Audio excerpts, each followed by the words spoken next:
And Cubs fan? and Cubs fan? and Cubs fan? and gets me mad. So we spend a lot of time talking about Zeta abilities in this game. Lots of Zeta lists left and right. I've ranked every single Zeta ability in the game. Obviously, this is a big investment and something that we should talk about a lot. But something that we don't talk about much is the best Omega abilities in the game.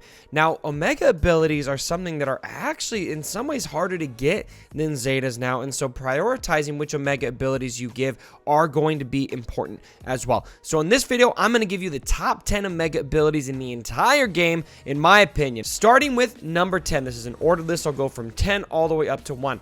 Number 10, I'm going to say Ultimate Firepower, Tarkin's special ability. This is actually a really underrated ability in a lot of ways because you're going to have a 100% chance to remove 50% turn meter. Not only that, you are also going to be dealing extra damage, or you're going to gain offense on this attack based on Tarkin's potency, and he's going to have a lot of potency because of his Zeta ability. So this Omega ability paired with Tarkin's unique Zeta ability can be a very devastating attack, especially towards the end of battles. Number 9 is going to be Defiant / Rey Jedi Training's special ability. Now obviously this is going to be optimal with BB-8's Zeta ability, roll with the punches, because you're going to want to call BB-8, and then because of BB-8's Zeta ability, JTR will likely be called again, or R2-D2, depending on what other resistance allies you may or may not have. But this ability in and of itself is very, very solid, not just for the DPS output, which is, I mean, the DPS output is one of the best parts of this ability, but you also have that healing immunity, which can't be dispelled, that you're going to apply to enemies. That is very, very useful, especially in, say, Traya teams, where the teams are going to be very, very heal heavy. They're going to be, you know, it's going to be really hard to burn through characters like Palpatine because they just keep regenning that health. So this ability is a fantastic counter to that, and also does a very handsome amount of damage, especially when paired with BB-8. Number 8 is going to be Saber Storm, Darth Traya. This ability is terrifying. If you have buffs and Traya has full health, watch out. I have seen Traya one-shot my Rey Jedi Training. I've seen her one-shot my BB-8. I've seen her one-shot so many characters if it is used properly. The way this ability works is you're going to apply tenacity down, which is very useful, and also ability block. But when Traya has full health, she's going to deal damage an additional time. And if you have a buff, if an enemy or the enemy you're attacking has a buff, then there's an additional damage chance there. So if the two conditions are met, if Traya has full health and if the enemy has a buff, then she is going to deal tons of damage. And it's going to be good for one shot. It's almost like a mini Annihilate sometimes, depending on how the conditions line up. Number 7 is going to be Culling Blade. This is such an amazing ability. Now, it's kind of fallen out of favor now with Traya. Less people are using Darth Vader. But if you charge this ability up right, it can do some of the most impressive damage in short amounts of times out of any ability in the entire game. It will even technically deal more damage than Annihilate does. Annihilate's a one-shot in the arena. It's in rates, however, it's only going to be 99,999. Culling Blade, I have seen hit for well over 200,000 damage, which is very impressive. And the way it works is you're going to be, first of all, dealing 50% more damage for each effect that you dispel. And so if you can load up a lot of stacks of damage over time, you are going to deal just insane amounts of damage. And then you also gain 100% turn meter on a finishing blow, so you can pop in there and ability block someone else with Vader's basic. Very solid Omega ability in the game. Number 6 is going to be Han Solo's Quick Draw.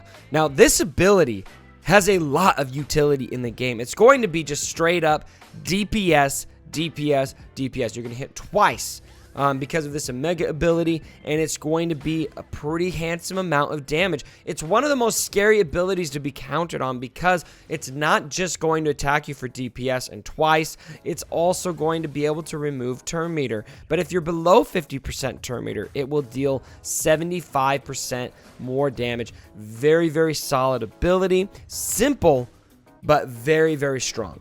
Number 5, I have got as Use the Force. Now, when this ability first hit, when we first got Commander Luke Skywalker, this was one of the most devastating abilities you could go against.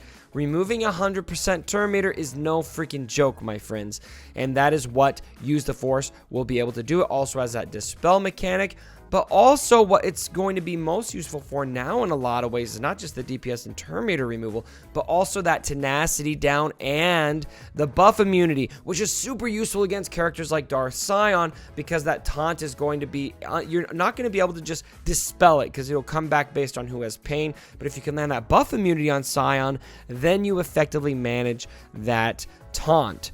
Number 4 is going to be Mind Trick from Rey Jedi Training. This ability is a really, really good way to start battles. It's going to be able to dispel, but not only that, we're going to have that turn meter removal, and we're going to apply some really, really dang useful debuffs. We've got ability block, we've got daze, we got offense down, and speed down. That is a lot of debuffs to apply, and combine that with the turn meter removal. This ability is going to be a great way to take control at the beginning of battles, which makes Rey Jedi Training so useful, especially because a lot of teams are going to have BB-8 fast enough to go first. That when you use Secret Intel, feed turn meter Rey Jedi Training, you can boom, boom, immediately use Mind Trick on a character that is the most threatening to you. Number 3 is going to be Isolate. This ability sucks. I mean, it's so tough to go against. It's similar to Fracture, but in some ways it's better. It's not. I still think Fracture might be the more useful ability, but Isolate is going to persist for the rest of the battle unless Traya is defeated or unless she decides to apply it to someone else. So this is my favorite way to handle Sion's taunt, because it's going to be a permanent solution unless Traya dies. You will not have to worry about his taunt. Now, the reason why Isolate is so useful is because you're not just going to dispel, you're also going to be increasing the cooldowns of that enemy, and you're going to give them the debuff Isolate, which prohibits them from having any buffs, positive stat effects, assisting out of turn, anything like that. That can be so useful against characters like Sion, or if you're going against a Han Solo, he's not going to be able to assist, not going to be able to do anything like that. Very, very useful ability to take control of the battle and stop the enemy from doing those things that are going to make the battle complicated for you. Very, very effective way to manage the field of play. You can't get better than a one-shot kill, right? Annihilate is going to be so dang useful. The only catch to Annihilate is you have to charge it up, and if you're going against another Nihilus, it can be tricky to get there because you're taking their cooldowns, they're taking yours. Who's going to get to Annihilate first? It can be a bit tricky, but when you use Annihilate, what can I say? It doesn't get better than just taking out who you want to immediately, especially against a character like Ness that some people are having a hard time beating. Boom, there's an Annihilate for that. For characters like Traya is going to be, if she's got the protection up, you can just take care of her. Or who I prefer to use it on is actually the other team's Nihilus, because Nihilus is going to have so much max health gain because of his kit. So, Annihilate coming in at number 2. Obviously, it really goes without saying, this is one of the most amazing abilities in the game. And then finally, number 1, I'm sure you've guessed it by now, is Fracture. Now, Fracture, in my opinion, is the best Omega ability in the game, and maybe has a case for best ability in the game. Now, why is Fracture better than Annihilate? That might be the first question to address, because Annihilate's a one-shot kill. Fracture, you're just going to freeze a character, and they're not going to be able to move until Thrawn takes his next turn. In my opinion, it's a better ability in the game, just because you're going to be able to use it immediately.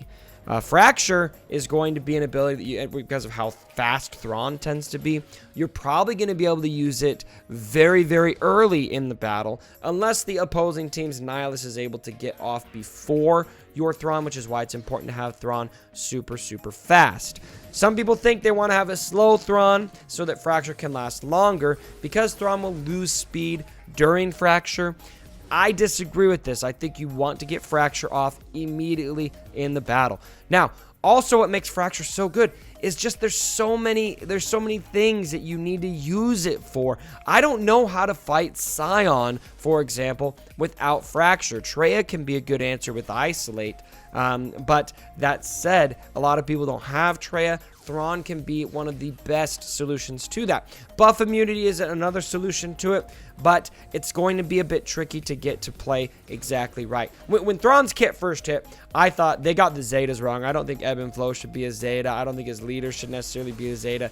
Those upgrades are good, but Fracture is the upgrade that I thought. This is a Zeta caliber ability, undispellable.